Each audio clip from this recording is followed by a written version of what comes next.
ഓം നമഃശിവായ. എല്ലാവർക്കും നമസ്കാരം. ഇന്നത്തെ അധ്യായത്തിൽ അപര ഏകാദശിയെക്കുറിച്ചാണ് പറയുന്നത്.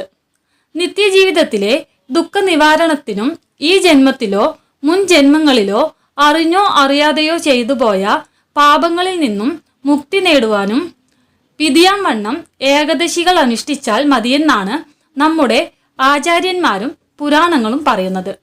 സാധാരണയായി ഒരു മാസത്തിൽ 2 ഏകാദശികളാണ് വരുന്നത്. ഈ ഏകാദശികളെ കൃഷ്ണപക്ഷ ഏകാദശി എന്നും ശുക്ലപക്ഷ ഏകാദശി എന്നും പറയുന്നു.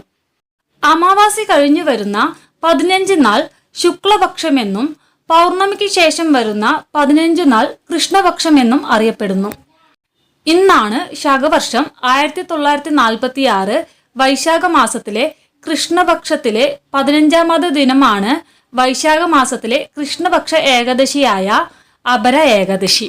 പേര് സൂചിപ്പിക്കുന്നത് പോലെ ഈ ഏകാദശിയുടെ ഫലങ്ങൾ അപാരമായതുകൊണ്ടുകൂടിയാണ് അപര ഏകാദശി എന്നറിയപ്പെടുന്നത്. അപര ഏകാദശി വിധിയാവണ്ണം അനുഷ്ഠിച്ചാൽ ഏകാദശി നോൽക്കുന്നയാൾക്ക് ജീവിതത്തിൽ കൂടുതൽ പുണ്യം നേടാൻ കഴിയുമെന്നും കീർത്തിയും ധനവും വർദ്ധിക്കുമെന്നും ആചാര്യന്മാർ പറയുന്നു. എല്ലാ വ്രതങ്ങളിലും വെച്ച് ഏറ്റവും പ്രധാനപ്പെട്ട വ്രതമാണ് ഏകാദശി വ്രതം എന്നാണ് പ്രമാണം. ഇത്തരത്തിൽ ഏകാദശിക്കു പ്രാമുഖ്യം കൽപ്പിച്ചിരിക്കുന്നതിനാൽ ഓരോ മാസത്തിലും 2 വീതം വരുന്ന മുക്തിദായകങ്ങളായ ഏകാദശി വ്രതങ്ങൾ ഏവരും അനുഷ്ഠിക്കുമല്ലോ.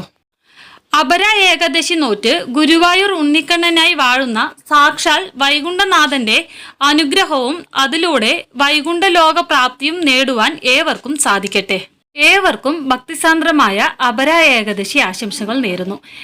ഏവർക്കും ശ്രീ ഗുരുവായൂരപ്പന്റെ അനുഗ്രഹം ഉണ്ടാകട്ടെ എന്നു പ്രാർത്ഥിച്ചുകൊണ്ട് അപര ഏകാദശി ആശംസകളും നേരുന്നു.